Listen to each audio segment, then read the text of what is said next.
Mini episode 523 of the FDH Lounge is brought to you by First Down Scouting, delivering the most thorough scouting service available, uncovering the NFL stars of tomorrow. Follow them on the web at the number 1stdownscouting.com. The FDH Lounge. You want to schedule your life around it. A long time ago, on a gloomy, wet Cleveland spring night, two men stand alone amidst the late-night drizzle. Their voices echo across the vacant station parking lot as they debate the merits of the great American radio show that have been missing for far too long. On that night, an idea was born. That idea became the FDH Lounge.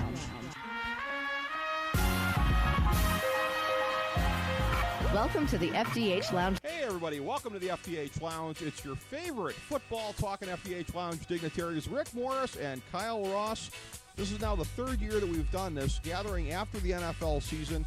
It's our look ahead with a little bit of a look behind. It's that kind of caught in the middle kind of a thing here for the 2014 and 2015 NFL seasons. And the first of our 8 segments that we're doing is the AFC East, which is a division for the as long as we've been doing this, and I'd say even longer. This division is what Dennis Green thought it was, and probably still will be next year, Kyle Ross. By the way, a very comfortable edition of the FDH Lounge here. We're really lounging. I mean, my God, you've spared no expense. I mean, the illusion of professionalism has gone out right out the window here. I mean, you're kicking back. I mean, you're not even in an office chair. You're just doing a recliner here. I'm in my recliner. You got house slippers on, too? Yeah, I do. My Browns, I brought a sleeping bag today, my or what? My Browns high-top slippers. You like that? You like that touch? Christ, how long have you had those? No wonder Ernest Biner fumbled. That's what he was wearing, probably. Probably, yeah. You put some cleats on these things, we'd be good to go. Yeah, anyway, to your point, yes. By the way, it's a pleasure to always be on the program. Thank you. 6 years in a row, the Patriots have won the AFC East. Yep. 12 of the last 14. Wow.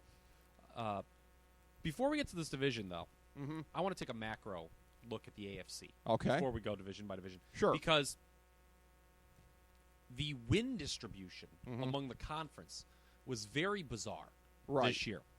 You had 4 really horrible teams. Right. Jets, Tennessee, Jacksonville, Oakland. Right. And largely, most people thought those would be horrible teams. A couple of them, Jets and Tennessee, were a little worse than I think a lot of people thought, but whatever. We'll talk about them later, individually, a little later on.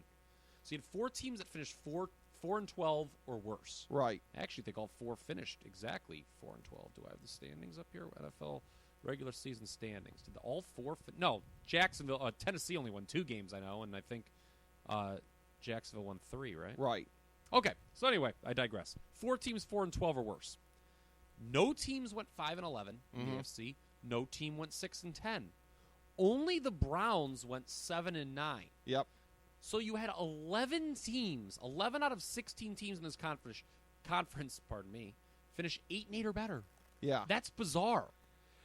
Yeah, it was really the way that it went for the 2014 season in the AFC. It was a matter of really, as you're painting the picture here, the rich got richer, the poor got poorer, or as I call it, it's the Obama economy year. Actually, I disagree. As usual, this doesn't surprise me. You misread that. I quite frankly think America has over the last 4 years. The middle class just got a little stronger in the AFC.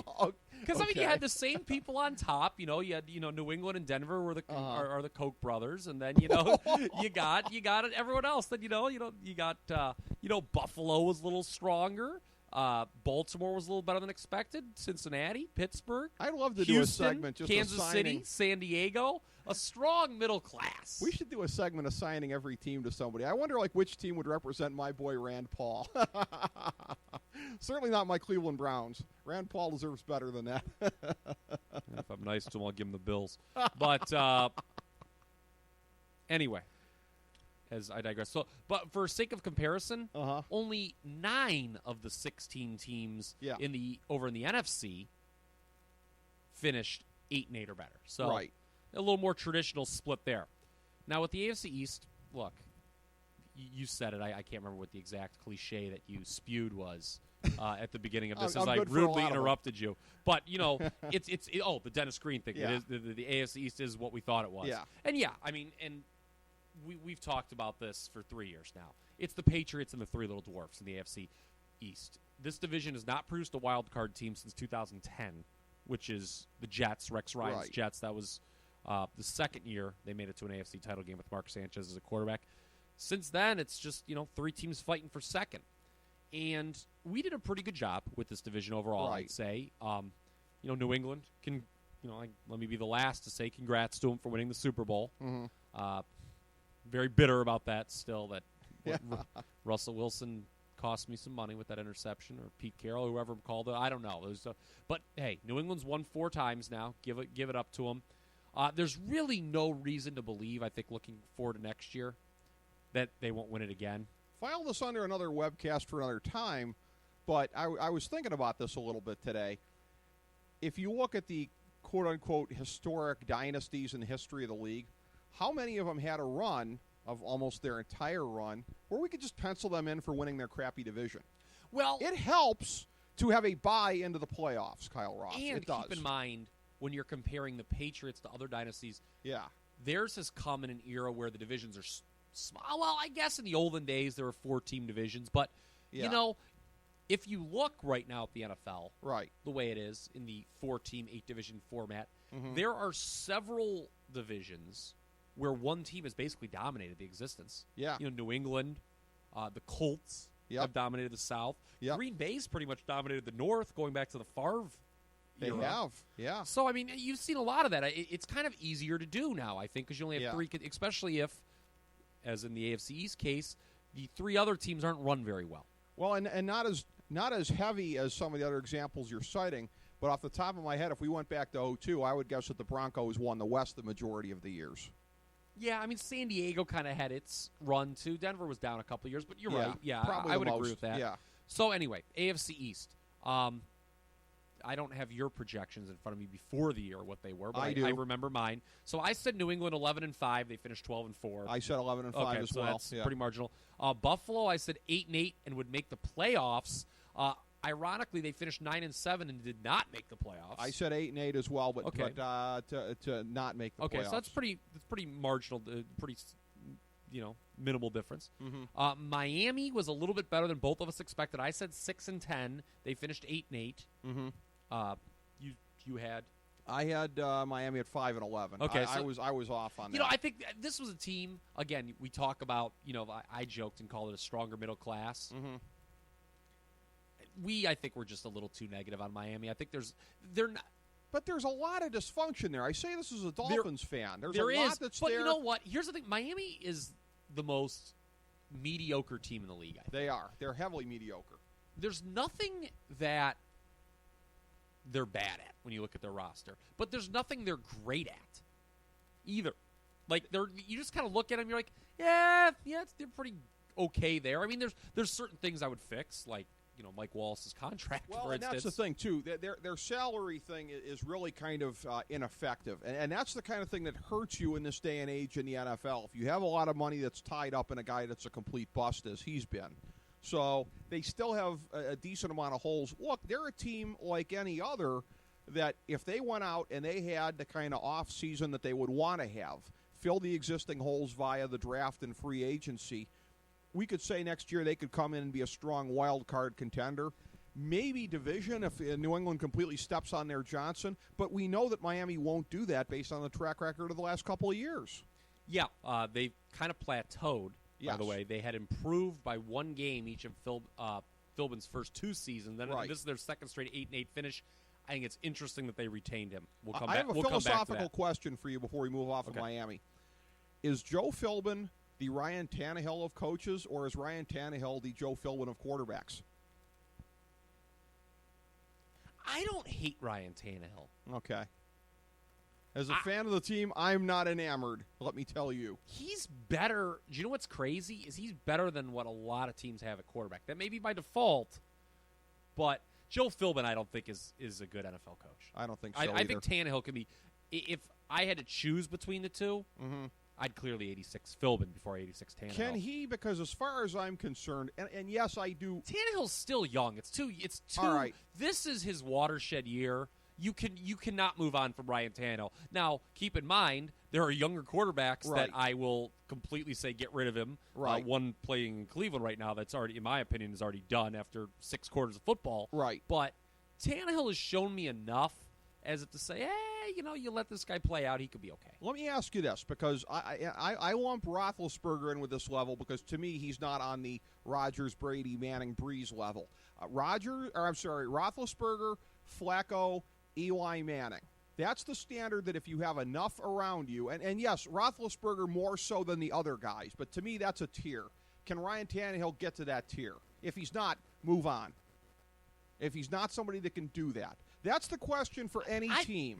Can you forget about turning a guy into Aaron Rodgers? I think he could maybe be Joe Flacco. Not the other. Okay. I think that's a pretty broad. I like Roethlisberger a lot more than those other two. So maybe I'm not the right guy to ask. Yeah. With that, I think Roethlisberger can win with less compared to those other two. Compared to the other two, I'd put him ahead of the other two, but I don't put him on the top tier. The top tier guys elevate a team by themselves. You mean the Brady, yes. Luck, Manning, group, Rodgers. Luck's going to be there as well. Yeah. Okay. I'll say this: mm-hmm. Miami's basically no-show in the regular season finale against the Jets. Yeah. After Philbin had been endorsed for another season by the owner Stephen Ross. Yep. I know some people are going to be like, yeah, who cares? It's a meaningless last game of the season. I don't think that bodes well. I think that's a bad sign that, okay, he was assured of of keeping his job, and then the team just comes out and just does a no-show against the Jets. I don't think that plays well. Let me throw the flip side of the coin, though, at you, because when Carolina started 2-0 this year, you ridiculed when I mentioned the notion of momentum from the previous year. That doesn't exist. Okay, so how is that supposed to be a hangover going into the next year? I don't think it's a hangover. I just think it's a no. A warning sign? I'm not saying it's a momentum. I think it is something that you look at and say, okay, wow, he was assured of keeping his job, and he didn't really do a very good job for the last game. Okay, you're right about that. Is what I think. Yeah. Now the Jets, who was the last team we talked about, I pat myself on the back here. I called for them to go 4-12, and that's where they finished. I said it would be a worst-case scenario year. I said it would be Rex Ryan's final year. More on him in a second, of course. And the reason I thought that, remember, their win total was set at 7.5. Right. Some of these dumb players were like saying, we can win the Super Bowl before the year. Yeah. I mean, how'd that go? And the reason was that I didn't like them coming to the year. There were multiple reasons. One was I just didn't think much of Geno Smith. 2, they had a 5-1 record in close games the previous year. Those things tend to even them out. There's no unless your name is Indianapolis. Yeah, exactly. Other than Indianapolis, and one day, I think those chickens will come home to roost. I don't care what anyone says about Joe Cool or Tom Brady. There's not a skill in consistently winning close games. Just like that's not a skill in recovering fumbles. Okay. It's got a lot to do with luck. So what did the Jets do this past year? They went 3-7 in games decided by one possession, 8 points or less. So it worked against them. They had that point differential 2 years ago that was comparable to a Browns team that finished 4-12. Right. So I saw it coming. The metrics suggested the Jets would fall flat on their face, and they did. Now, let's bring it back around. Todd Bowles comes in. I think there's just going to be a natural – it may not be a large improvement. They've still got to address the quarterback situation because Geno Smith stinks. Let's be honest. Right. I don't know if they're going to address it, though. They've got to do something. I mean, are they going to bring They've got to. Will Geno Smith be the Week 1 starter for the New York Jets? At this point, I think it's at least a 50.1% chance that he will. Because I don't know what you can't feel good about that, right? No, you shouldn't. Okay, but in terms of them drinking their own bathwater and thinking, well, we have a guy on the roster who's as good as any other unproven option, I think they could be dumb enough to do that. Sure. There's some talk that I've seen if Amari Cooper falls to him with the 6th pick, they would take him. That would only help. Eric Decker, what a horrible signing that was. That was. And we kind of call that. That's the classic giving a number 2, number 1 money. Yep. And not only. Alvin Harper thought that was a horrible deal. Very good. Yes, Alvin Harper to Tampa Bay. Hello. But not only that, but not only was Decker overpaid, but he went for. But like everyone saw it, he's going from Peyton Manning to Geno Smith. Yeah. What an awful. So right. Which contract is worse, Eric Decker or Mike Wallace? Wow. Or you want to know something else? Buffalo, you could argue, their contract's not as bad because they're paying him on a rookie wage scale, Sammy Watkins. But what they gave up to get him, there are 3 teams that gave up way too much resource in their hope of a number 1 receiver. You look at New England; they don't. I mean, Gronk is who's a tight end, you know. But for Buffalo, giving up a 1. Giving up a 1 is better than tying up your salary cap, quite frankly. Yeah, I agree. And so Watkins, they're in the best shape. And also, Watkins is better than both Mike Wallace and Eric Decker. He is. By a mile. Having said that, again, and as a disgruntled Dolphins fan, I'll still take, believe it or not, and as much of a pain in the ass to the guy is, I'll still take Wallace over Decker because his ceiling, if the light switch ever does go on, is definitely higher than Decker's. Based on what he did in Pittsburgh, there's no question about it. He has the physical skill to be a number 1 guy, but he has a 10-cent head. I'm not saying the 10-cent head can be repaired, but he's done it before. Decker was always just a cog in a superb machine, frankly. But again, you know, you're talking about do I like dog poop or do I like kitty litter? I mean, that's the choice. All I should say is Miami should be thrilled that Jarvis Landry emerged. Yes. It makes Wallace expendable. True. All right. I assume you, barring Tom Brady deciding not to play football next year or Bill Belichick retiring, I assume we both think the Patriots are going to win this. I mean, I know I think the Patriots are going to win this division. Yeah. We'll revisit that in August, obviously, but I think that no wild cards for me. I don't see any coming out. Now, of here. one thing will be interesting is whether or not the NFL expands their playoffs to the additional team. Something that I'm not totally against. That has to be collectively bargained, though, correct? Yeah, it may not happen that in won't time happen. for this year. I don't think it'll happen in time for this year. New England, by the way, best point differential in the league, plus 155 during the regular season. Did have two very close wins in the playoffs, Baltimore and the Super Bowl. So let's go through these other 3. You're saying you don't think any of these 3 can get a wild card. Buffalo, I think they can sniff it. I think they can sniff it, but they have their own quarterback situation. Although they seem determined to give E.J. Manuel a look, and that's kind of scary.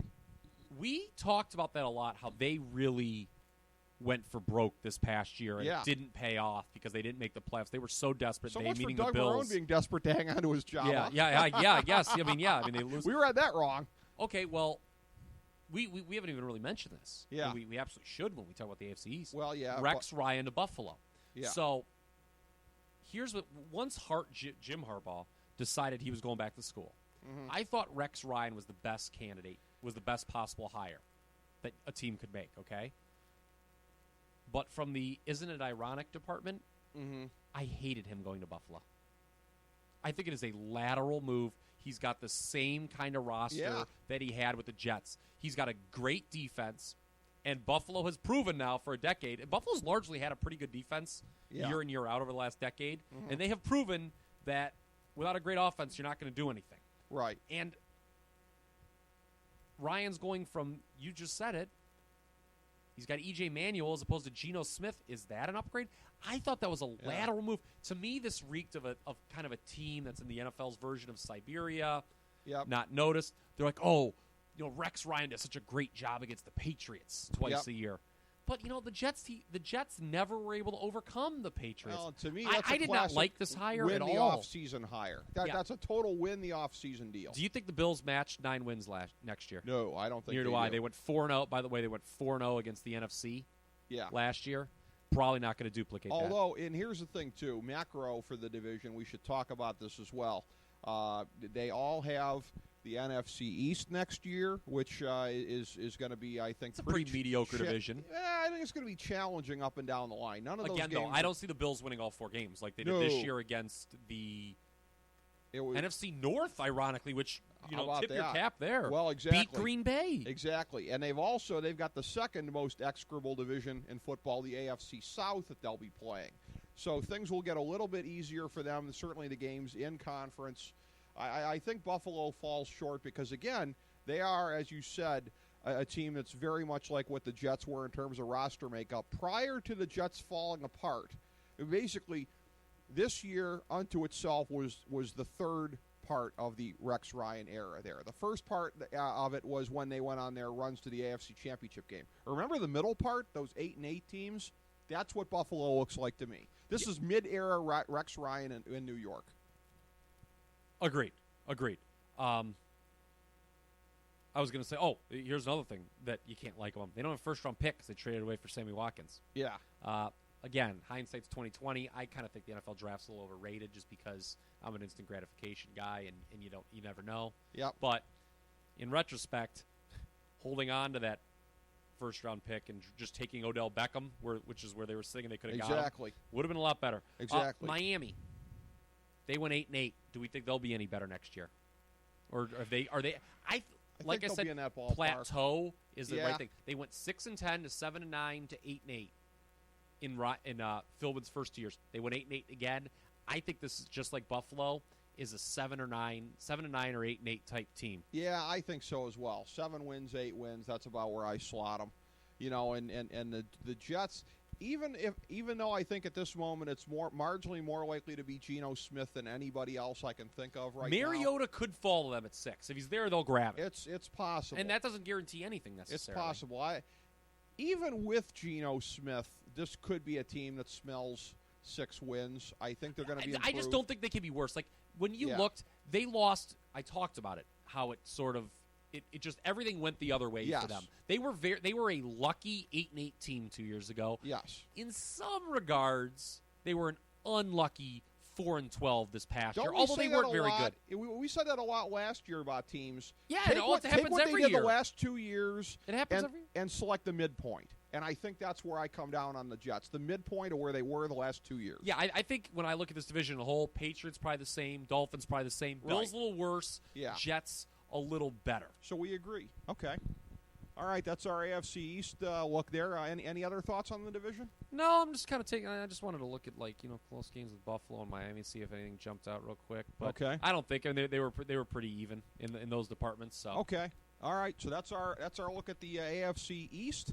Next up in our series will be the AFC North. As we bring the show to a close, we would like to extend our deepest gratitude to NBC, CBS, ABC, Fox, all Clear Channel affiliates, TNT, TBS, USA, UPN, Deadspin.com, YouTube.com, YTMND.com, MySpace.com, various blogs, Fox News, CNN, CNBC, MSNBC, IamBoard.com, Billboard.com, Google.com, ESPN, ESPN2, ESPN News, ESPN Classic, NBA TV, NFL Network, Sports Time Ohio, Athlon Magazine, Comedy Central, Cartoon Network, The Boomerang Channel, QVC, BET, The Spice Channel, Steno Notebooks, Manwich, Papermate Office Supplies, waitresses, strippers, bartenders, garbage men, janitors, microwave popcorn, the writers of The Office, Scrubs, Entourage, My Name is Earl, Oz, Metalocalypse and the Boondocks, Aquafina, and the Periodic Table of Elements.